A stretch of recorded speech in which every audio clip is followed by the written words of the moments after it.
Hola, buenas tardes a todos. ¿Cómo andan? ¿Me escuchan? Buenas tardes. Buenas tardes, profe. Ahí sí, profesor, ahí se escucha. Hola, hola, hola. Perfecto, ahora sí, genial. Hola, hola. Estábamos complicados con el audio. Bueno, ahora sí Hola. que restablecimos la comunicación. Bienvenidos a todos. Antes de arrancar con la clase de hoy, ahí está Teresa, les quería consultar si tuvieron algún inconveniente con la actividad número 4, esa que habíamos propuesto como obligatoria. Vi que ya me estuvieron llegando muchas, solamente faltaban una o dos nomás. ¿Anduvieron bien? ¿Alguno tiene alguna duda, alguna consulta? En mi caso me había generado dudas de qué era lo que, o sea, el artículo, para subir el artículo.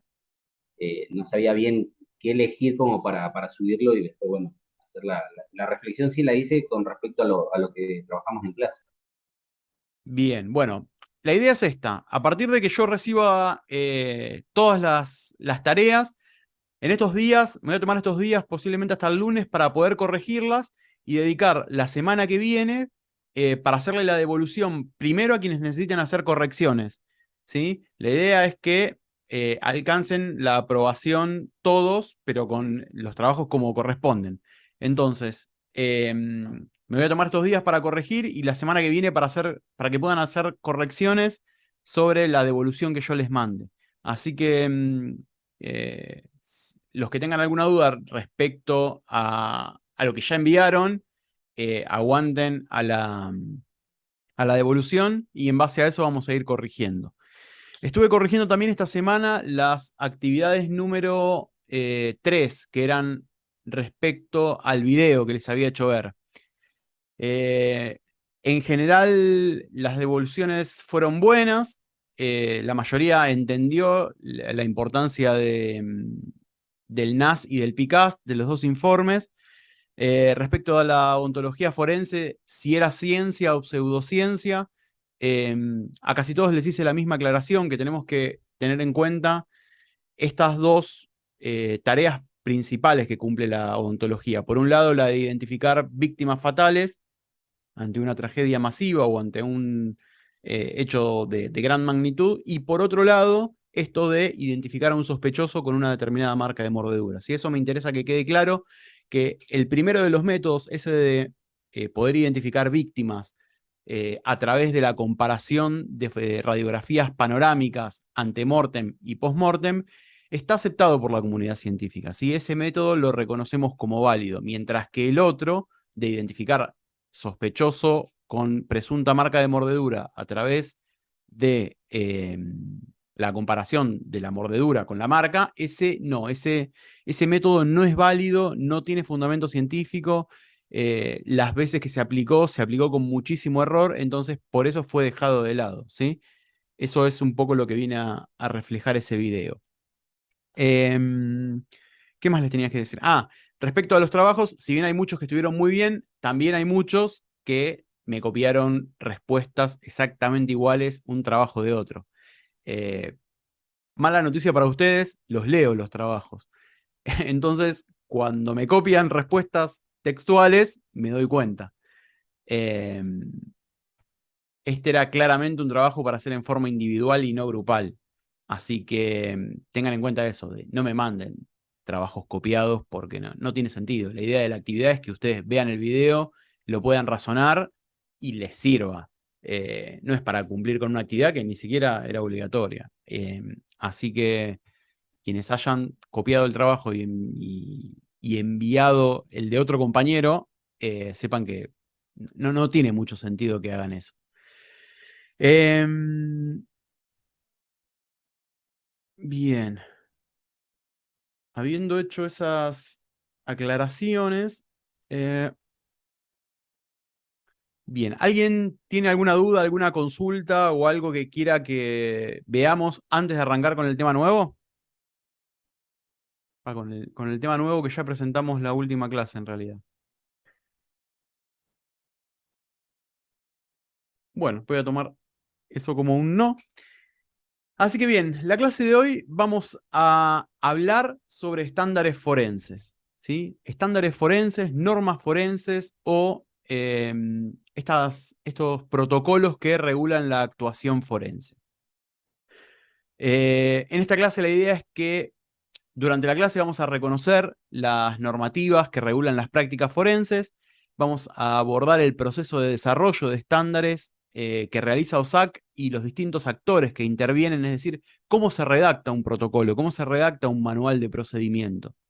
Vamos a conocer a las distintas organizaciones internacionales que también publican normativa forense y vamos a mencionar algunas de las normas locales que tenemos, es decir, algunos protocolos y algunos manuales que fueron desarrollados a nivel nacional, fundamentalmente. Entonces, mi idea es que para el fin de la clase ustedes puedan reconocer la diferencia entre los protocolos y los manuales de procedimiento. Van a ver que son dos tipos de norma distintas y ambas regulan lo que es la actividad pericial. También la idea es que ustedes al final de la clase puedan saber dónde buscar estándares, es decir, normas forenses sólidas, fuertes y que tengan reconocimiento internacional, ¿sí? Esto con los estándares pasa lo mismo que con la información científica. Si no es sólida, si no es confiable, si no está respaldada por un organismo reconocido, pierde valor. Y también que conozcamos las normas que existen a nivel nacional, en el ámbito local. Simplemente a modo de repaso, como hacemos siempre, en el transcurso del cuatrimestre ya hablamos de lo que es ciencia, hablamos de cómo a través de la ciencia de la aplicación de la ciencia y de las ciencias forenses podemos obtener resultados fiables para brindarle al sistema de justicia. También hablamos de la ciencia basura y de cómo distintos aspectos de esta ciencia basura y de cómo generan resultados erróneos o de baja calidad que interfieren en la administración de justicia. Y también hablamos de los sesgos cognitivos, que son estas interferencias o estas fallas en los razonamientos que pueden hacer que la ciencia termine dando resultados erróneos o de baja calidad. Entonces, cuando hablamos de sesgos cognitivos, habíamos dicho que una de las formas para paliar o para minimizar estos efectos que tienen los sesgos cognitivos son los estándares forenses. Estos estándares que lo que van a hacer es regular las prácticas, regular la forma en la cual los peritos se desempeñan. ¿Para qué? Para que podamos obtener resultados reproducibles, repetibles y que a su vez no tengan influencia de sesgos, ¿sí? Para eso sirven los estándares forenses. Para empezar a hablar de estándares, me voy a volver a remitir a este informe de la Academia Nacional de Ciencias sobre el que hemos hablado bastante ya, y particularmente me quiero detener en una de las recomendaciones que hace. ¿Se acuerdan que el video que vimos también lo menciona como un informe muy crítico hacia las ciencias forenses, este reporte de la Academia Nacional de Ciencias del año 2009? Entonces, una de las recomendaciones, que es la recomendación número 6, que es la que les pongo acá abajo, fíjense que insta a los laboratorios a que trabajen en procesos de acreditación, en certificaciones de profesionales, en implementación de sistemas de gestión de calidad y en desarrollo de estándares. Estos cuatro pilares de la recomendación son pilares muy fuertes, ¿sí? Tienen mucha importancia. Y ahora vamos a hablar brevemente de qué trata cada uno. En cuanto a la acreditación de laboratorios, ¿qué quiere decir? Bueno, lo que le dice la Academia Nacional de Ciencias es que, bueno, si ustedes quieren asegurar o me quieren demostrar que sus laboratorios son técnicamente competentes para entregarme resultados fiables, lo que tienen que hacer es acreditarlos. ¿Qué es esta acreditación? Bueno, la acreditación se da o se genera a través de la inspección de un organismo externo, ¿sí? En el caso argentino sería el Organismo Argentino de Acreditación, en el caso de los Estados Unidos es la ANAB, la agencia que lo que hace es inspecciona, manda una comisión de inspectores a un laboratorio y se fijan que ese laboratorio, corroboran que ese laboratorio cumpla los requisitos que establece determinada norma. En el caso de los laboratorios forenses es la norma ISO 17020. Entonces, ¿de qué manera se acredita un laboratorio? Bueno, simplificando muchísimo este proceso que es bastante complejo, el laboratorio adecua sus procedimientos a lo que dice la norma 17020, la ANAV envía inspectores para corroborar que esto se cumpla, y si es así, les extiende un certificado de acreditación, ¿sí? Entonces, ese laboratorio demostró ser técnicamente competente para realizar los ensayos que dice realizar. En realidad, la acreditación es sobre los ensayos y no sobre los laboratorios. Se los hice muy escueta la explicación, ¿sí? Pero es para que ustedes tengan idea de qué significa esto de acreditación de laboratorios. Por otro lado, tenemos la certificación de profesionales. ¿Qué es la certificación de profesionales? Bueno, lo que dice el informe de la Academia Nacional de Ciencias es que no alcanza con tener un título habilitante, ¿sí? No hace falta que... No alcanza con que yo diga, bueno, soy perito en tal cosa, o soy licenciado en criminalística, y que a partir de eso ya pueda realizar pericias eh, todo el tiempo que a mí se me antoje, sino que lo que le dice la Academia Nacional de Ciencias es que los profesionales tienen que estar certificados. De nuevo, tiene que haber un organismo externo que corrobore que esos profesionales tienen la capacidad y la idoneidad suficiente para desarrollar determinada tarea. Si el perito demuestra tener esa capacidad y esa idoneidad y esos conocimientos, se le extiende un certificado de certificación por determinada cantidad de tiempo. ¿Quiénes hacen certificaciones profesionales? Bueno, generalmente son las organizaciones profesionales, como por ejemplo la Academia Americana de Ciencias Forenses, como por ejemplo la IAI, AFTE, en lo que es identificación balística, etcétera, que lo que hacen es tomarle un examen al perito, en el cual se fijan si ese perito alcanza o no el estándar mínimo, es decir, cumple con los requisitos mínimos para poder actuar como testigo experto ante un tribunal. Entonces, eso sería acreditación de laboratorios, certificación de profesionales. También sugiere que los laboratorios tienen que implementar sistemas de gestión de calidad. Bueno, ¿qué son estos sistemas de gestión de calidad? Básicamente es una oficina dentro de cada laboratorio forense que se encargue de que todo esté en orden y en concordancia con lo que establece la norma 17020, ¿sí? Es decir, que el instrumental esté calibrado, que el personal esté capacitado, que la trazabilidad de los procesos dentro del laboratorio se pueda hacer, es decir, que existan registros acordes y aptos para realizar este seguimiento del trabajo, y que toda esa sumatoria de cosas va a terminar influyendo sobre el resultado que ese laboratorio va a entregar a la justicia. Es decir, tiene que haber dentro del laboratorio personas que se ocupen exclusivamente de la calidad, de controlar la calidad de los procesos y de controlar la calidad de las pericias y de los resultados que se ofrecen. Y por último, que es el punto que vamos a desarrollar ahora, es, valga la redundancia, el desarrollo de estándares.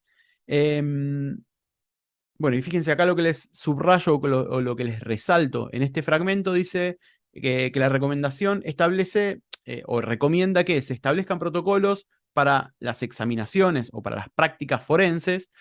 Los estándares deben reflejar las mejores prácticas y servir para como herramientas de acreditación para los laboratorios y como guías para la educación, el entrenamiento y la certificación de los profesionales. Es decir, que estos estándares, estas guías de buenas prácticas tienen que reflejar aquellos requisitos mínimos que se deben cumplir para velar por la calidad de los resultados que ese laboratorio ofrezca. ¿Se acuerdan que en la clase presencial habíamos dicho que estos estándares vendrían a ser como la receta que a nosotros nos aseguran que en todos los lugares del mundo, en todos los lugares del mundo o cualquier profesional que siga esa secuencia de pasos que propone el estándar, tiene que llegar a los mismos resultados que llegué yo, para asegurar la repetibilidad y la reproducibilidad? Una frase que me pareció interesante en una charla que escuché de Dror, este profesor, este doctor que ya venimos mencionando también en clases anteriores, ¿se acuerdan que es la persona que comenzó la investigación sobre sesgos cognitivos? Entonces, una de las frases que dijo en una de sus charlas es esta que les resalté acá en verde acá. Y dijo que el hallazgo más consistente en ciencias forenses es justamente la inconsistencia, ¿sí? Es decir, que lo que él notó cuando comenzó a introducirse en el mundo de las ciencias forenses es que lo más común era que los resultados fueran inconsistentes. Y parte de esa inconsistencia es por la falta de estándares, ¿sí? Es por la falta de reglas y de procesos unificados. Como les pongo acá abajo, esos estándares, esas normas, siempre tienden a asegurar la repetibilidad y la reproducibilidad de los ensayos forenses. Entonces, bien, estas normas, ¿de qué se van a encargar básicamente? En primer lugar, con una meticulosa documentación de cada paso, aseguran la trazabilidad de los procesos y permiten detectar fallas e implementar mejoras, ¿sí? Es decir, que cada paso que la muestra sigue dentro de un laboratorio tiene que ser documentada. ¿Para qué? Justamente para que yo pueda, en el caso de que haya un error, poder detectar un error o una falla. Si yo tengo todo el procedimiento o todo el proceso bien documentado, yo sé dónde va a estar la falla, o dónde voy a poder, o dónde necesito aplicar técnicas o estrategias para corregir determinadas falencias. Y acá, a modo de ejemplo, les pongo planilla de limpieza. Ustedes, me imagino que más de uno ha visto, por ejemplo, en baños públicos o en baños de estaciones de servicio, donde al lado de la puerta hay una planilla donde la persona que limpia el baño deja asentado la hora, quién era el supervisor, quién fue la persona que limpió y en qué condiciones deja todo. Entonces, eso es justamente un registro de procesos. ¿Por qué? Porque si un día el supervisor o un día alguien recibe una queja de que el baño estaba sucio, ¿qué va a hacer? Va a poder ir a la planilla a chequear, bueno, a ver, la queja es de tal día en tal horario. Va a la planilla, se fija tal día en tal horario, quién limpió el baño, quién era el responsable de que eso estuviera limpio, etc. O sea, llevado a un ejemplo súper simple y súper llano, algo en lo cual contribuyen los estándares es a llevar ese registro o ese control de procedimientos, como por ejemplo una simple planilla de control de limpieza de un baño. Por otro lado, contribuyen a la repetibilidad y reproducibilidad de las actividades periciales, que es lo que les comentaba hace un ratito. Gestionan la información para minimizar los sesgos, todo lo que hablamos la clase pasada en cuanto a la influencia de los sesgos cognitivos y fundamentalmente a los sesgos contextuales. Entonces, estos estándares lo que hacen es regular cuál es la información que le llega al perito al momento de realizar una pericia, ¿sí? Como por ejemplo que no esté expuesto a la información del caso o a la información irrelevante del caso para la pericia que él tiene que realizar.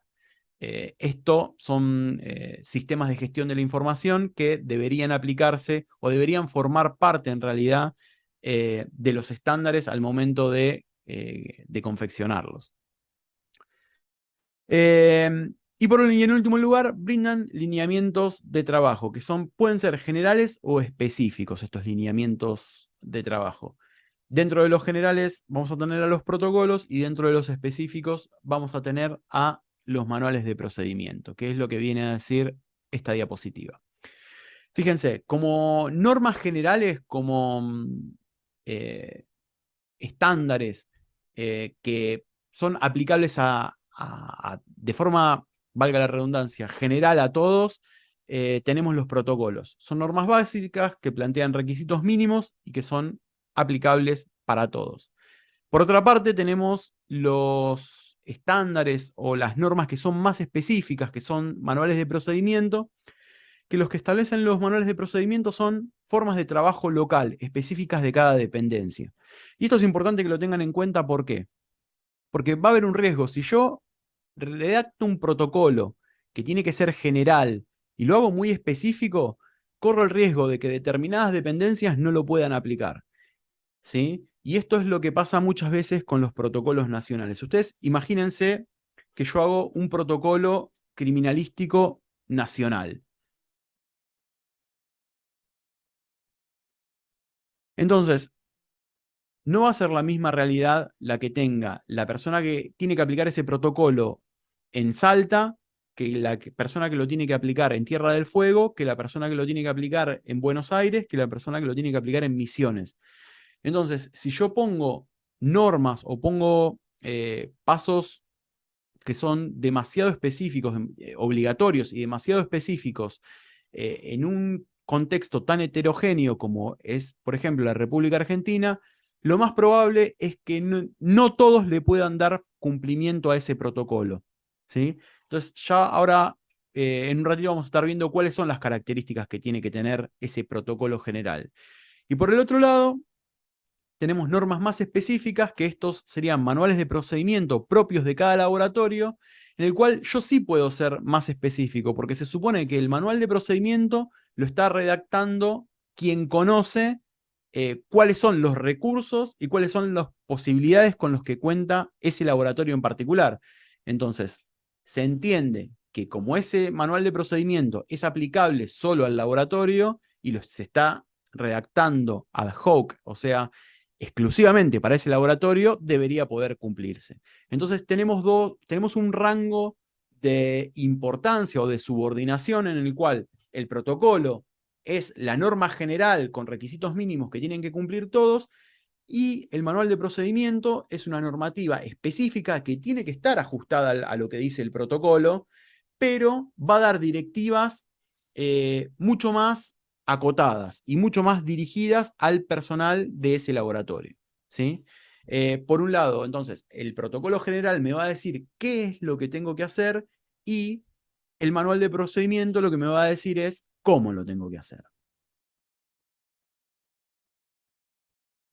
Que es un poco lo que les vengo a ilustrar en esta diapositiva. Fíjense, este fragmento lo tomo del apunte que les puse la semana pasada en la plataforma. Y dice que el estándar o protocolo no dictará cómo debe hacerse un trabajo, una característica que a menudo suele ser confundida. Los estándares eficaces deben definir lo que debe lograr o demostrar una persona competente al llevar a cabo una actividad. Es decir, se guían por el resultado, dirigen hacia el resultado. ¿Cuál es el resultado que tengo que obtener y no cómo llego a ese resultado? Los estándares no deben definir cómo se consigue el resultado deseado. Muchos esperan que la norma explique exactamente lo que debe hacerse, pero esto no es así, ¿sí? Cuando hablamos de protocolo general, lo que me va a decir, lo que tiene que decir ese protocolo es qué tengo que hacer y no cómo tengo que hacerlo.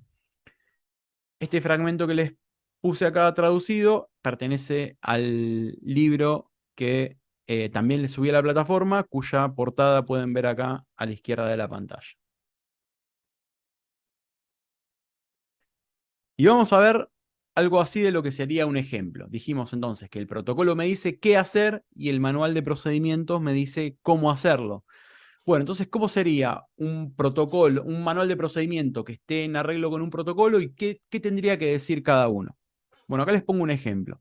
En el apunte, no sé si recuerdan, si lo leyeron, plantea el ejemplo de, por ejemplo, un protocolo para tomar un vuelo en un aeropuerto de Londres. Entonces, si alguien hiciera un protocolo para tomar un avión en el aeropuerto de Londres, lo que tendría que decir ese protocolo es: llegue al aeropuerto con el tiempo suficiente. Entonces, eso me diría el protocolo.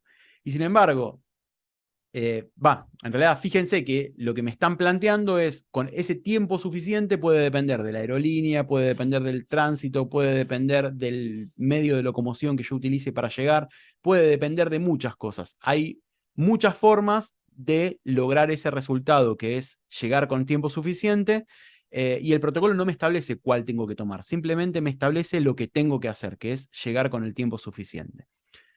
Esa misma lógica la podemos seguir para aplicar en la faz forense. Y fíjense el ejemplo que les pongo yo acá. Un protocolo podría decir, por ejemplo, que al ingresar a la escena del crimen, los peritos deben utilizar los elementos de bioseguridad adecuados para evitar la exposición a riesgos biológicos y la posible contaminación de la evidencia. Esa sería la directiva general. ¿Qué me está diciendo? Lo que tengo que hacer.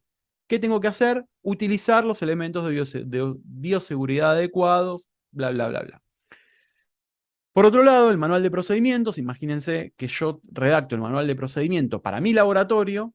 Entonces, lo que voy a escribir en ese manual es que los peritos que ingresen a la escena del crimen deberán hacerlo vestidos con mameluco descartable, guantes de nitrilo, cubre calzados, cofia, barbijo y protectores visuales. ¿Por qué puedo escribir eso en mi manual de procedimiento? Bueno, porque yo en mi laboratorio se supone que sé que mis peritos tienen a disposición todo este instrumental. Entonces, lo que les estoy diciendo es de qué forma tienen que cumplir con lo que me dice el protocolo. ¿Sí? ¿Se entiende cuál es la diferencia? Por un lado, el protocolo me dice qué es lo que tengo que hacer, y por otro lado, el manual de procedimiento me dice cómo tengo que hacerlo. Fíjense, otro ejemplo. El protocolo para un perito balístico me podría decir: el perito balístico que realice identificaciones de arma de fuego no recibirá información contextual del hecho al que pertenece el material sujeto a examen. O sea, me está diciendo que el perito no puede estar sujeto a, en realidad, no puede estar expuesto a información contextual. ¿Sí? Me está diciendo qué es lo que el perito no tiene que hacer. No me dice cómo. Eso me lo va a decir el manual de procedimiento. Entonces, el manual de procedimiento sí me va a decir que el perito balístico que realice identificaciones de arma de fuego recibirá el material a examinar en una caja cerrada con un formulario confeccionado por la mesa de entradas en el que solo constarán el número de caso, la fiscalía o juzgado interventor y la descripción del material ofrecido. O sea, me están indicando de qué manera el perito balístico va a recibir el material para no estar expuesto a información contextual. Es decir, la norma o el inciso del manual de procedimiento está en arreglo con lo que me dice el protocolo. Algo me dice qué tengo que hacer y el manual me dice cómo tengo que hacerlo. ¿Se entendió hasta acá? ¿Sí? Sí, sí, profe. Perfecto. Sí, profe. Si hay alguna duda, alguna consulta, algo que no vayan entendiendo, me Profe, ¿la cortan y clase la está grabando? Vendría a Profe, ser como, ¿la clase la está grabando? Porque se me corta por partes. Sí, lo estamos grabando. Va a quedar subido. Ah, buenísimo, gracias. No, de nada. Bien. Entonces, ya que definimos qué es un protocolo por un lado y qué es un manual de procedimientos por otro, ahora lo que me interesa abordar es de qué forma se redacta un protocolo, ¿sí? Tengan en cuenta que redactar un protocolo no es una tarea simple, no es una tarea sencilla y tampoco es una tarea que puedan realizar una o dos personas. Es un proceso sumamente complejo y que demanda prestar atención a un montón de aspectos, ¿sí? Por lo cual, es muy importante tenerlo, que ustedes lo tengan en cuenta, porque el día de mañana quizás les toque participar de una comisión que redacte un protocolo, o les toque redactar un protocolo no solo en el ámbito forense, sino quizás en la función que ustedes desempeñan.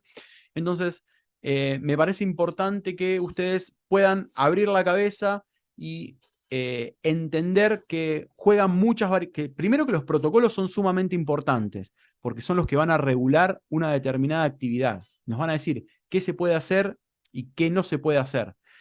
Entonces, a partir de eso es muy importante como elemento para asegurar la calidad de lo que nosotros estamos haciendo. Y como es un documento central dentro de este sistema de gestión de calidad, la redacción tiene que ser muy minuciosa en cuanto al análisis que se hace de todo lo que se escribe en ese protocolo. Como ejemplo, a mí siempre me gusta poner lo que hizo el Estado estadounidense, lo que hizo a partir del informe de la Academia Nacional de Ciencias, que lo que llevaron adelante es la creación de OSAC. OSAC es un organismo que depende del NIST, que se dedica exclusivamente, es una organización que se dedica especialmente a hacer estándares forenses, a la redacción de documentos forenses. Fíjense lo que le pongo acá en el cuadrito. Dice que surge en el año 2014 como respuesta al informe de la Academia Nacional de Ciencias, en base a esa recomendación que la Academia Nacional de Ciencias hace de desarrollar estándares. La respuesta del gobierno es la creación de esta agencia. Y entre sus objetivos, que figuran en la página, esto que les pongo acá es una captura de la página web de OSAC, dice que uno de los objetivos es fortalecer el uso de las ciencias forenses en la nación, facilitando el desarrollo y promoviendo el uso de estándares de alta calidad y solidez técnica.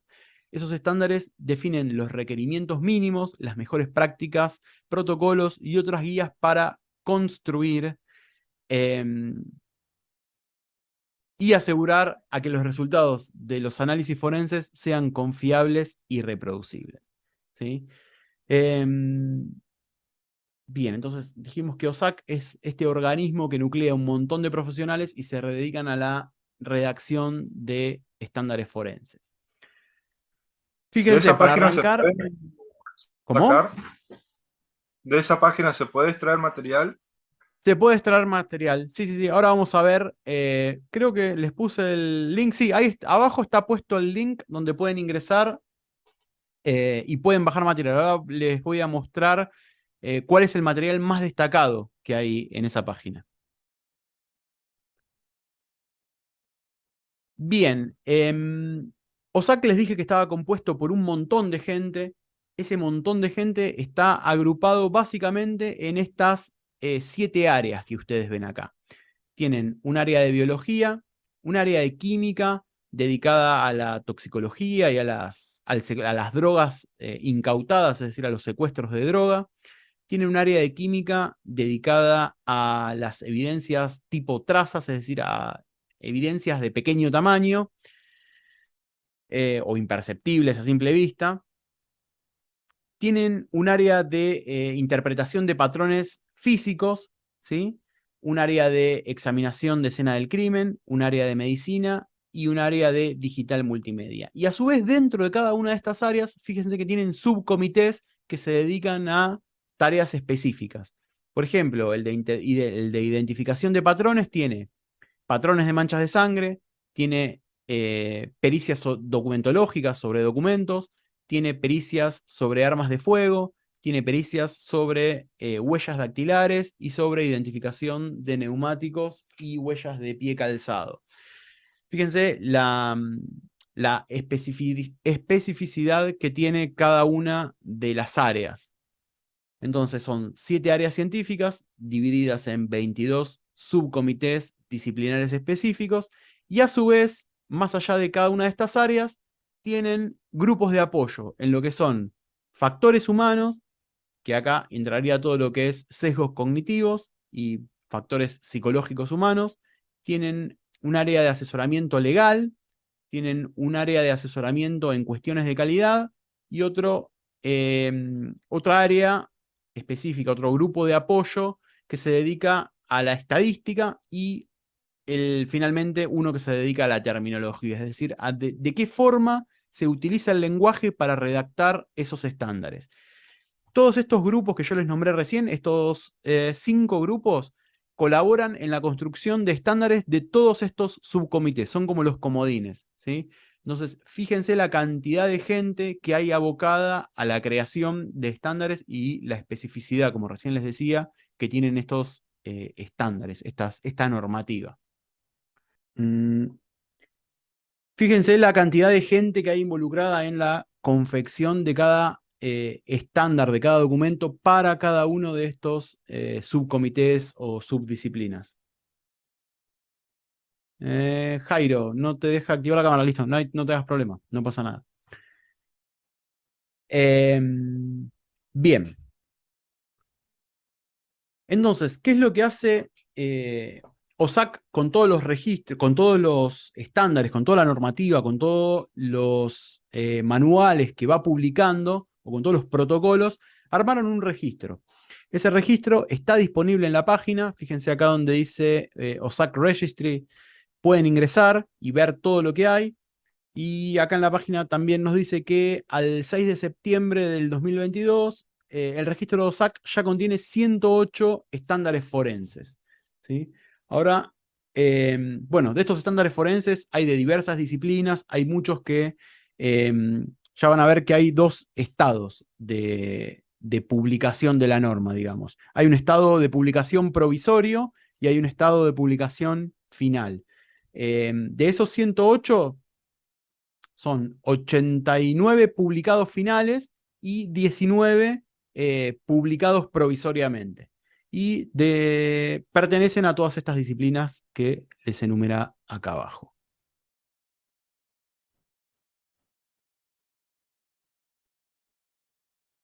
Más allá de todo este proceso o de todos estos actores que yo recién les comentaba que intervienen en la redacción de la normativa, también intervienen organizaciones ajenas a OSAC, propiamente dicha, que son estos organizaciones que se dedican exclusivamente también al desarrollo de estándares, pero por fuera de lo que es OSAC. Es decir, son organizaciones internacionales que desarrollan normas forenses y no forenses, ¿sí? Como por ejemplo la American Standard Board, que es el primer icono que ven acá ustedes. La American Standard Board es una organización que depende de la Academia Americana de Ciencias Forenses, de la AFS, asociada con ANSI, que sí es una organización que desarrolla todo tipo de estándares para la industria, para la ciencia, para la tecnología, etc. Y esta asociación, en realidad esta asociación de organizaciones, ASB y ANSI, lo que hicieron fue generar un grupo que se dedica exclusivamente al desarrollo de normativa forense. Por otro lado tenemos ISO, que quizás sean las más conocidas, las normas ISO, por ahí escucharon hablar de las normas ISO de calidad 9001 u otra normativa similar. Esta organización tiene un comité también exclusivo que se dedica al desarrollo de estándares forenses, que es el comité 272. Si ustedes entran a la página de ISO y consultan el trabajo del comité 272, van a encontrar varias normas que están relacionadas con el trabajo forense. Lo mismo pueden hacer con ANSI y la American Standard Board. Pueden acceder a esos estándares. También tenemos a la Asociación Dental Americana, que se dedica al desarrollo de estándares con sobre todo lo que es odontología. ASTM, ASTM Internacional, es otra organización que desarrolla normativa no solo para el ámbito forense, sino que para toda la industria, la ciencia y la tecnología. Y ellos también tienen un comité exclusivo, que es el comité E30, que se dedica exclusivamente a ciencias forenses y también tiene mucha normativa generada en cuanto a prácticas, a recolección de evidencia, a cómo tienen que expresarse los peritos, a cuál es el tratamiento que hay que darle a la evidencia, a cómo tratar el lugar del hecho. En fin, si pueden ingresar a la página del comité E30 de ASTM, se van a encontrar con un montón de normativa. Y finalmente también OSAC trabaja en conjunto con la NFPA, que es la Asociación Nacional de Protección contra Incendios de Estados Unidos, y ellos se dedican a trabajar todo lo que es normativa referente a la protección contra incendios, al combate de incendios, a las pericias sobre incendios, etc. Estas 5 organizaciones que yo les nombro acá son socios de OSAC, ¿sí? Y ahora van a ver de qué manera intervienen en la generación o en el desarrollo de los estándares. Por un lado, desarrollan sus propios estándares y por otro lado, son asociados de OSAC e intervienen en el proceso de redacción de estándares que hacen esa organización.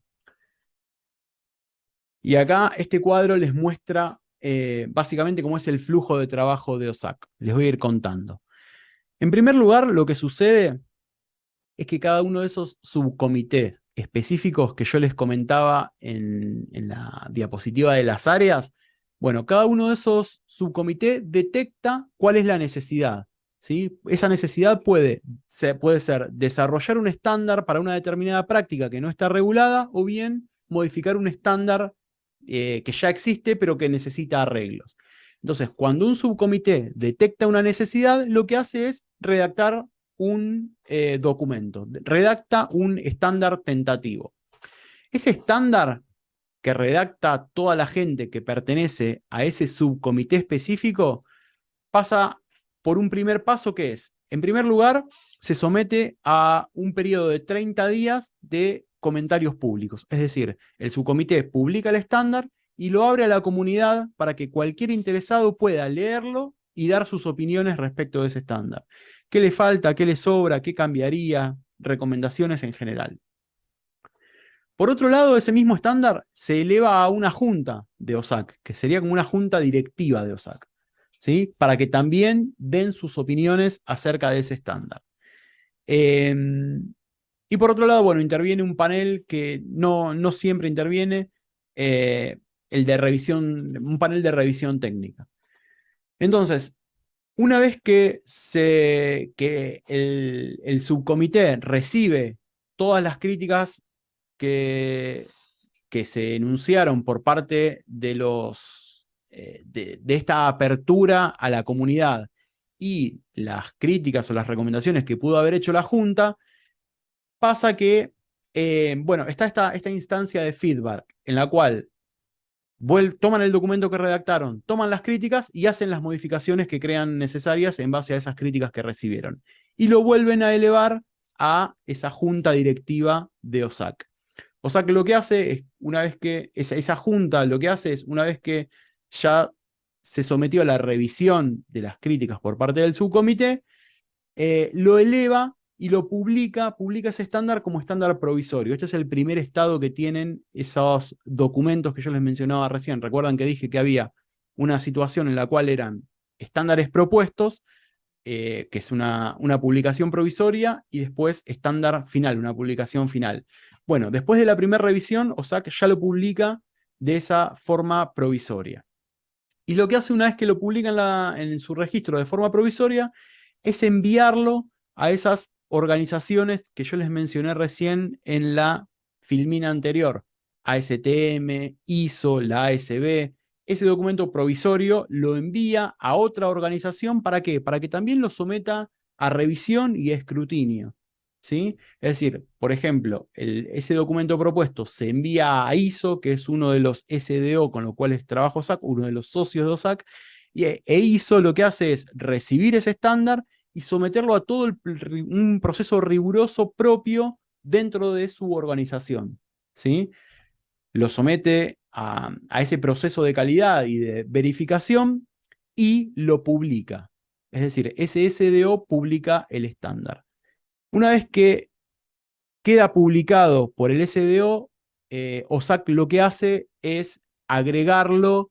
En realidad, el subcomité que lo emitió aprueba lo que hizo ese socio, como por ejemplo hizo, y lo publica como estándar final en el registro de OSAC. Esa publicación provisoria que tenía en primera instancia ya pasa a ser una publicación definitiva con el aval del socio o del SDO por el cual que realizó la revisión de ese estándar.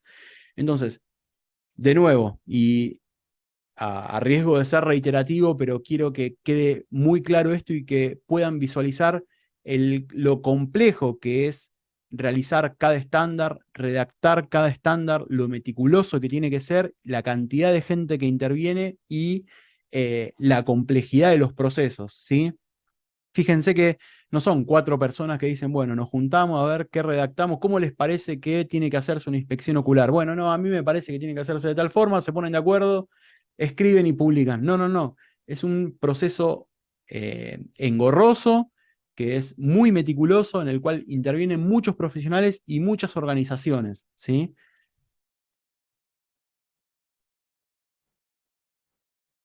Y acá les voy a poner un ejemplo.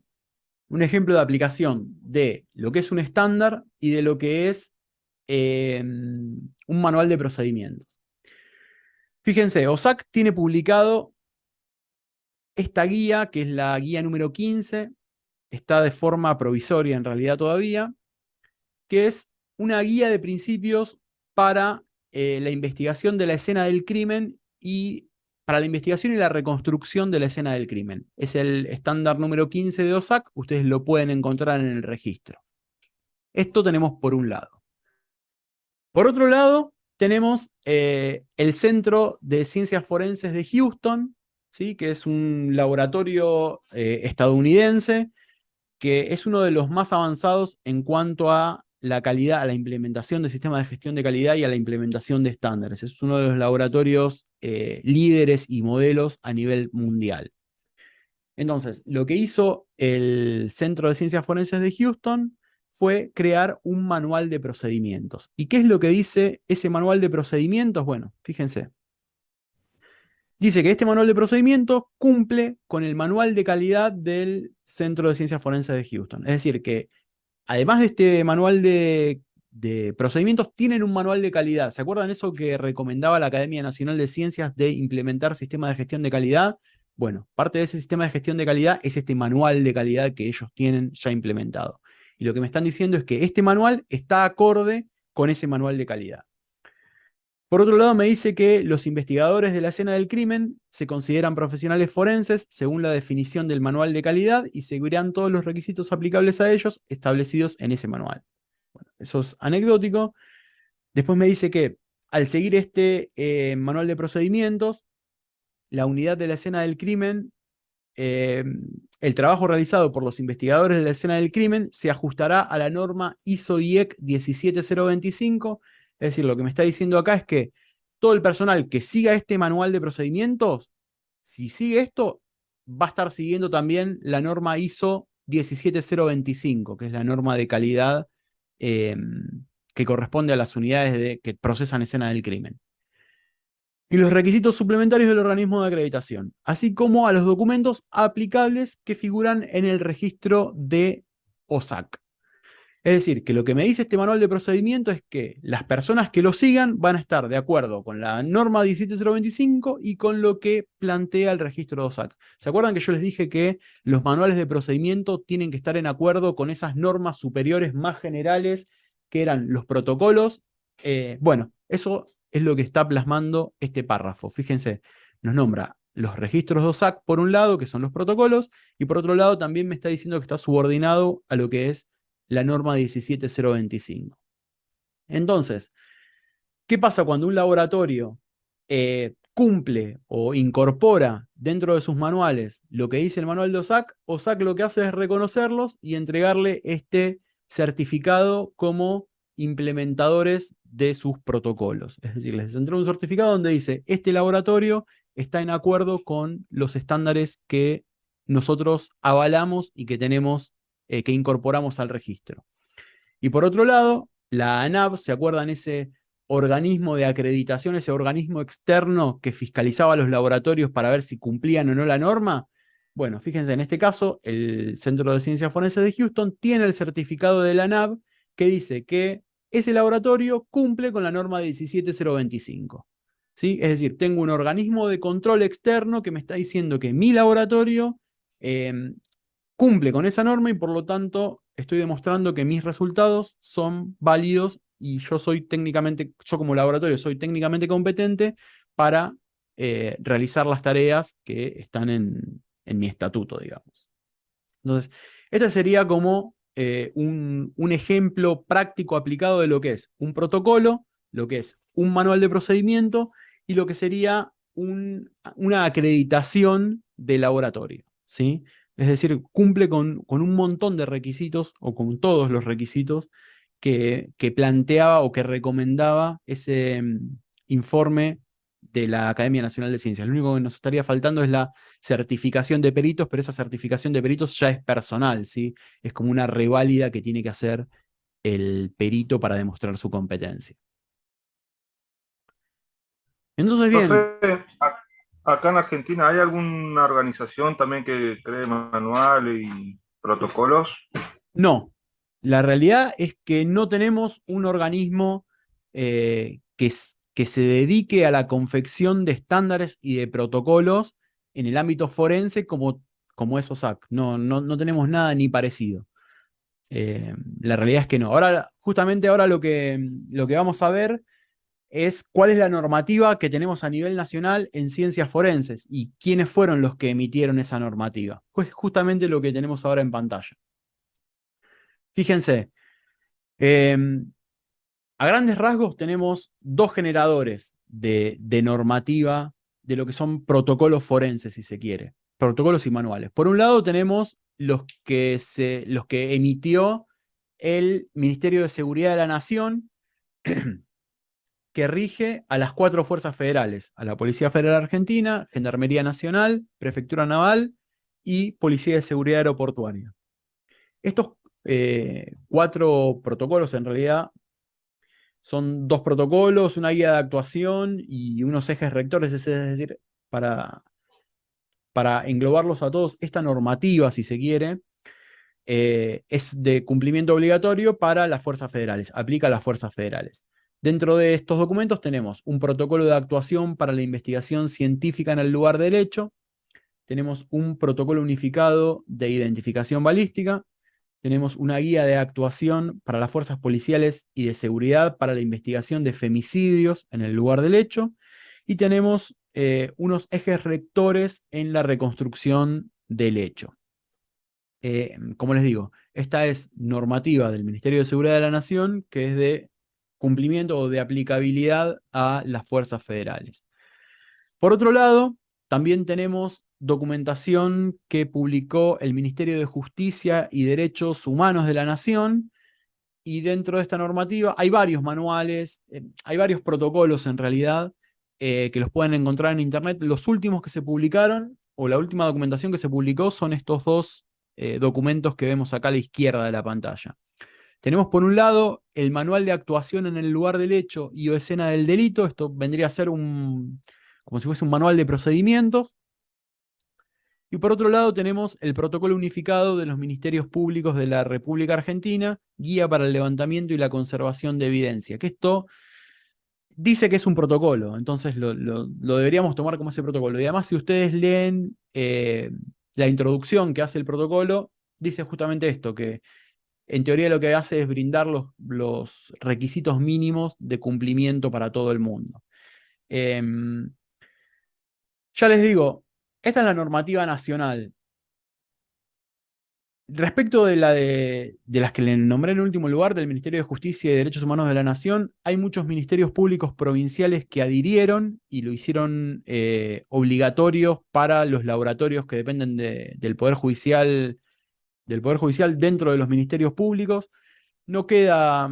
Hay algunas policías que también adhirieron. La realidad es que no está muy claro cuál es el alcance real y para quiénes es obligatorio y para quiénes no.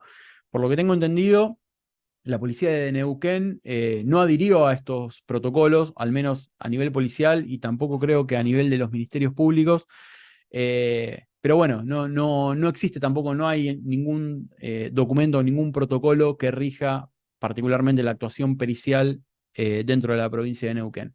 A nivel nacional, esto es lo que tenemos. Y con esto son los documentos con los cuales nos tendríamos que manejar. Pero bueno, ya les digo, no tienen la complejidad de realización que tienen, ni la fortaleza técnica que tienen los estándares publicados por OSAC, porque no están establecidos esos procedimientos y esas validaciones y ese nivel de consenso entre todos los profesionales que practican la materia o que desempeñan las distintas disciplinas para poder alcanzar un documento sólido. Entonces, tener esto es mejor que nada, y bueno, sí, es mejor que nada, pero hay cuestiones técnicas que quizás complejizan y no terminan de cerrar. Pero bueno, es lo que tenemos. Entonces, bien, ya para ir haciendo las últimas observaciones de esta clase, podemos decir que dentro de las normas que regulan las actividades periciales, podemos encontrar, entre otras, protocolos y manuales de procedimientos, ¿sí? Es decir, que las 2 que me interesa que a ustedes les quede o que puedan reconocer son estos 2 niveles de documentación, estos 2 niveles de normativa. Los protocolos, que son generales, de alcance general, y los manuales de procedimiento, que son de alcance específico. Por otro lado, los protocolos son normas generales que expresan requisitos mínimos para el desarrollo adecuado de las tareas forenses y nos indican qué debe hacerse y no cómo debe hacerse. Esto también es importante para poder reconocer un protocolo. En tercer lugar, los manuales de procedimiento son normas específicas de cada laboratorio, toman las indicaciones de los protocolos y establecen mecanismos propios para poder cumplirlo, ¿sí? Lo que fuimos conversando. El manual de procedimiento es específico de cada laboratorio y tiene que tener en cuenta cuáles son los recursos con los que cuenta ese laboratorio para poder cumplirlo. Si yo en mi laboratorio sé que no tengo mamelucos, por ejemplo, porque mi recurso económico es reducido y no puedo cumplir mamelucos, yo no puedo poner en mi manual de procedimiento, bueno, los peritos tienen que usar mameluco descartable en todos los hechos que vayan, porque yo ya sé que al segundo hecho se van a quedar sin mameluco. Entonces, si se quedan sin mameluco, me van a incumplir el manual de procedimiento. Entonces, no tiene sentido que yo redacte un manual de procedimiento para que después no se pueda cumplir, ¿sí? La lógica es esa, por eso el manual de procedimiento es específico, porque tiene que contemplar cuáles son las capacidades y cuáles son los recursos con los que cuenta ese laboratorio.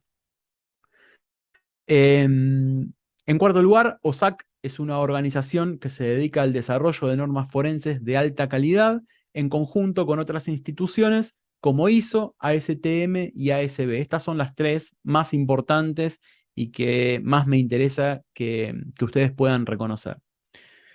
A nivel local existen documentos vigentes publicados por el Ministerio de Justicia y Derechos Humanos de la Nación y por el Ministerio de Seguridad que tienen las consideraciones que hicimos hace un ratito. Y esta es una observación personal que les hago a todos y es que si en algún momento les toca trabajar sobre la redacción de un protocolo o de un manual de procedimientos, en primer lugar hagan un relevamiento del estado del arte y vean qué hay escrito. Esto es muy importante. ¿Sí? Si a ustedes mañana les piden hacer un protocolo para procesar un lugar del hecho, por ejemplo, lo primero que deberían hacer es, bueno, a ver, ¿qué protocolos ya hay escritos? ¿Cuáles son reconocidos? ¿Cuáles son más fuertes y cuáles son más débiles? Bueno, en base a los más fuertes, yo los puedo adaptar, porque hay muchas veces de hecho, lo único que necesitamos para tener un buen protocolo es traducirlo, porque ya está escrito. Acá no se trata de innovar, de ser original, de querer salir a inventar cosas que ya están inventadas, sino que muchas veces las cosas se resuelven con una simple traducción. ¿Por qué? Porque si nosotros nos ponemos a hacer un trabajo de cero, ya vieron lo engorroso que es poder lograr un documento sólido y de calidad. Entonces, es muy probable que no contemos con todo ese recurso. Entonces, si esos estándares son de acceso abierto, podemos acceder a esos estándares, los podemos consultar, los podemos incluso copiar si se quiere. Entonces, ¿por qué no nos nutrimos de todo ese trabajo que ya está hecho, de todos esos recursos que ya fueron invertidos para aplicarlos a nuestro laboratorio o para al menos adaptarlos a nuestro laboratorio o a nuestro ámbito local? ¿Sí? Es probable que el día de mañana ustedes se les encargue o que formen parte de una comisión que tenga que redactar un protocolo, no solo, como les decía hoy, en el ámbito forense, sino un protocolo o un manual de procedimiento se puede redactar y se puede aplicar en cualquier ámbito que ustedes desempeñen, ¿sí? Puede haber un protocolo para realizar secuestros, puede haber un protocolo para realizar allanamientos, puede haber un protocolo para lo que se les ocurre, para la actividad la actividad profesional que ustedes estén desarrollando. Entonces, como parte de esta incorporación y de la aplicación del método científico, una de las principales de los principales recursos o de los principales pasos que tiene el método científico es esto de, bueno, sobre lo que yo voy a hacer, investigar qué se hizo ya, conocer cuál es el avance de esa situación para yo no ponerme a hacer el mismo trabajo que ya hicieron otros. Bueno, con los protocolos pasa lo mismo. Tenemos que tratar de, antes de sentarnos a escribir, hacer un relevamiento amplio, nutrirnos de todo ese material y recién ahí redactar o trabajar en un documento específico para la comisión o para la función que nos hayan pedido. Creo que esto era lo último que tenía para decirles. Sí, eso ha sido lo último. ¿Dudas o consultas que hayan surgido a partir de esta clase? ¿Quedó más o menos claro entonces estos puntos que les propuse sobre el final? Y ahora sí, espero que abran todos el micrófono. Sí, profe. Sí, profe. ¿Sí? ¿Entendieron cuál es, Sí, profe. quedó claro cuál es la diferencia entre un manual de procedimiento y un protocolo? Sí, profe. Sí, Sí, profe. ¿Sí? ¿Sí? ¿Me puedo quedar tranquilo que les puedo tomar un examen mañana y me van a responder las características de cada uno? Profe. Bueno, la idea de esto es que si no lo hicieron, que lo complementen con el material de lectura que quedó subido en la clase anterior, en la clase número 4, vieron que hay un material que abarca varias clases, la 2, la 3, no, perdón, la 3, la 4 y la 5, si no me equivoco. En ese material de lectura se van a encontrar con conceptos que refuerzan todo lo que fuimos hablando hoy, eh, que se metan en la página de OSAC, como hoy me consultaron, se puede entrar, se pueden descargar material de forma gratuita, van a tener que usar el DeepL o el traductor de Google, como vinieron haciendo hasta ahora muy bien con los artículos científicos. Eh, y bueno, también pueden ingresar a la página de la ASB, a la página de ISO, a la página de ASTM y cualquier otro manual que ustedes o cualquier otro protocolo que quieran consultar y que no encuentren, me pueden preguntar a mí y se los hago llegar. En la plataforma también les subí en la clase número 5 esos protocolos de alcance nacional que vimos. Sí. Están todos subidos a la plataforma en la carpeta de bibliografía. Entonces, la idea para la clase que viene es que chusmen esos protocolos nacionales y que se fijen, principalmente me interesa que analicen dos cosas. Primero, si se cumple, en realidad una sola cosa, pero van a tener que evaluarlo desde dos puntos de vista distintos. Eh, Ingresen a esos protocolos, léanlos y fíjense si se cumplen o no se cumplen esa máxima que enunciamos nosotros, y es que un protocolo tiene que decir qué hacer y un manual tiene que decir cómo se hace. ¿Sí? Se van a encontrar con que hay varios protocolos subidos, como el del Ministerio de Justicia y Seguridad y los protocolos del Ministerio de Seguridad. Entonces, la idea es que se fijen si esos protocolos dicen qué hacer o dicen cómo se tiene que hacer.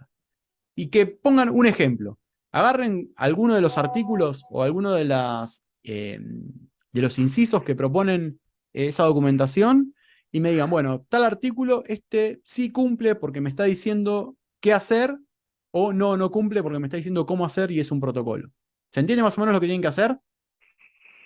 Esto no hace falta que me lo entreguen o que lo redacten, simplemente ténganse un machete eh, armado, un apunte ustedes con lo que detecten y lo charlamos la clase que viene. ¿Sí? ¿Quedó claro entonces profe, cuál es la actividad para la semana que viene? Sí, ¿en profe. dónde traemos eso? ¿Dónde están? Están en la plataforma. En la clase 5 hay una carpeta que dice bibliografía. Dentro de esa carpeta de bibliografía están todos los documentos nacionales que yo les mencioné. Entonces, léanlo, agarren cualquiera, vayan al artículo que más les llame la atención, digan, bueno, este artículo pertenece al protocolo tanto y cumple con esto de decirme qué hacer, o no cumple porque me está diciendo cómo hacer y es un protocolo. ¿Sí? La idea es que puedan tener esa mirada crítica a partir de las pautas o de las premisas que vimos hoy, respecto de la documentación que tenemos en el ámbito local. ¿Sí? Estamos volviendo, porque no sé si se sumó alguien que no haya estado al principio. ¿Tienen alguna duda, alguna consulta respecto de temas anteriores que hayamos tratado o de actividades? ¿Algo que no hayan podido resolver? ¿O alguna duda que tengan específicamente de la actividad obligatoria de la semana, que se Yo, profesor, entregaba hoy? de los sesgos. Veo que hay bastantes sesgos Sí. y dentro de lo que es la ciencia forense, los expertos que aplican la metodología, ¿no? Para llegar a ciertos resultados. Vi que hay sesgo de que es la de confirmación, contextual. Quería consultarle a usted qué otros sesgos más influencian a estos expertos en a veces tomar ciertas conclusiones que son erróneas. Mira, depende qué autor leas, te enumera un montón de sesgos. Está el de fijación, que es cuando uno se ciñe a una idea pasada. Entonces, por ejemplo, hay un sesgo, que sí, si no me acuerdo, es de fijación anterior, se llama.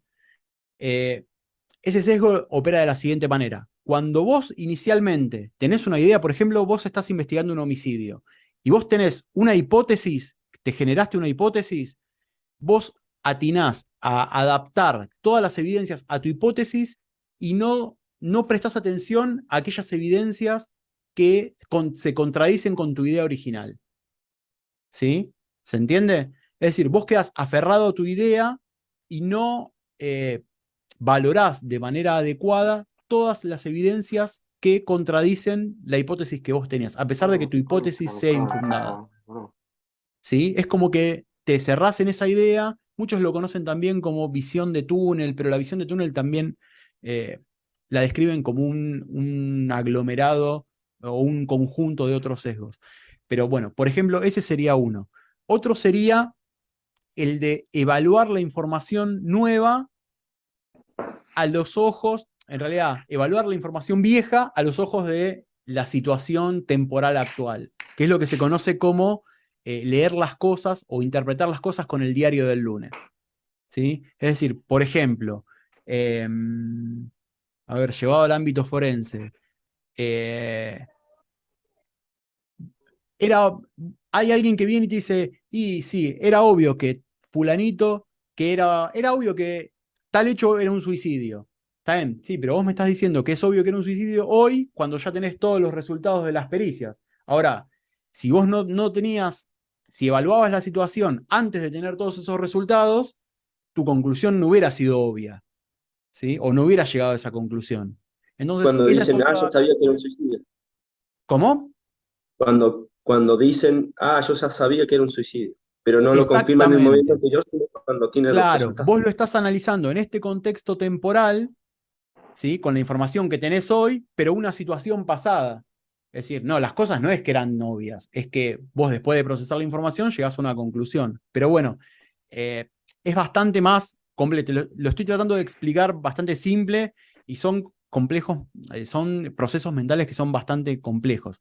De todas formas, los que más me interesa que ustedes comprendan son el sesgo contextual y el sesgo de confirmación, que son los dos que yo creo que son más importantes en la labor forense. No obstante eso, existen un montón de otros tipos de Y el sesgos. de ceguera, El de ceguera me mataste. No sé a qué se referirá. lo vi también en algún artículo, yo creo que es muy similar al de fijación, como que uno se Al de encierra en un, Están muy creo relacionados. Es que que hay veces que un mismo efecto, distintos autores lo nombran de distinta forma. Por eso hay muchos que te hablan del efecto túnel como un sesgo en particular, y después el apunte que yo les subí, el que estaba en castellano, si ustedes lo leen, se van a dar cuenta de que habla del efecto túnel como un conjunto de sesgos que operan en simultáneo. Y hay muchas veces que también se van superponiendo y solapando, ¿sí? No es tan taxativo, bueno, esto es sesgo cognitivo de tal cosa y no es otra, y no es otro. No es de fijación y no interviene el contextual. Es decir, muchas veces van interactuando los sesgos eh, y operan de forma conjunta para influir en el proceso de razonamiento del perito. Pero ya les digo, Profe, sí, ahí en un artículo que vi yo de los sesgos, o sea, cuando estudiaban sobre un artículo científico para evitar los sesgos, se utilizaba la metodología de la ceguera, donde incluían varios participantes, como el ejemplo que me dio usted, donde le daban, por ejemplo, a analizar dos rastros dactilares y la metodología de ceguera sería que los involucrados no sepan de qué va a ser el estudio o si anteriormente había arrojado positivo o negativo, que no sean influenciados. Eso es lo que había exactamente. entendido yo sobre ceguera. Sí, eso en realidad se llama una verificación ciega, ¿sí? Que se acuerdan que cuando hablamos de la revisión de pares de artículos científicos, decíamos que se sometían, los artículos científicos, antes de ser publicados en una revista o en un journal, se someten a se me fue la palabra ahora, eh, a un examen de doble ciego. ¿Qué significa un examen de doble ciego? Que yo le doy mi artículo, en realidad yo lo mando a la revista, y la revista se lo manda a otro profesional para que lo controle, ¿sí? Pero el profesional no sabe de quién es ese artículo, y yo que lo mandé tampoco sé a quién se lo dieron a corregir. Entonces después me llega la corrección a mí, a través de la revista, pero ni el par que lo revisó sabe a quién estaba corrigiendo, ni el corregido sabe quién era su corrector. ¿Se entiende? Entonces, ¿por qué es ese doble ciego? Bueno, justamente para esto, para evitar que la persona que está corrigiendo esté sesgada, porque quizás lo conoce al profesional que escribió ese artículo. Entonces, de esta forma, se gana en objetividad, si se quiere, ¿sí? Porque no es lo mismo que me lo corrija mi amigo, y capaz que mi amigo me está corrigiendo sin saber que me está corrigiendo a mí. ¿Se entiende? Muchas veces esto pasa también cuando uno va a rendir un examen, por ejemplo, o concursa para ingresar a un determinado lado, por ejemplo, al Poder Judicial. Entonces, uno va, se sienta en una computadora y escribe el examen.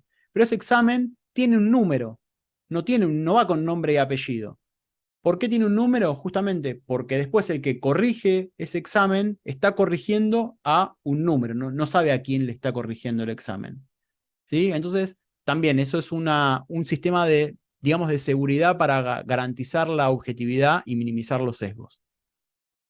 Pero es lo que vos planteabas, Alex, esos sistemas de doble sesgo de doble ciego, existen para minimizar los sesgos. Bueno, se nos está por cortar, chicos. ¿Alguna duda o alguna consulta más que me quieran hacer? ¿Algún comentario? ¿Estamos? ¿Más o menos? Bien. Estamos, profe. Espectacular. Nos mantenemos en contacto por la plataforma o por WhatsApp. Cualquier cosa que necesiten, van a estar recibiendo en estos días las correcciones de la actividad 4, por si tienen que hacer alguna modificación para que la puedan hacer antes de la semana que viene. ¿Sí? Así que estén atentos a la plataforma que van a estar recibiendo devoluciones. Y aquellos que no vieron las de las actividades anteriores, métanse y chusmen.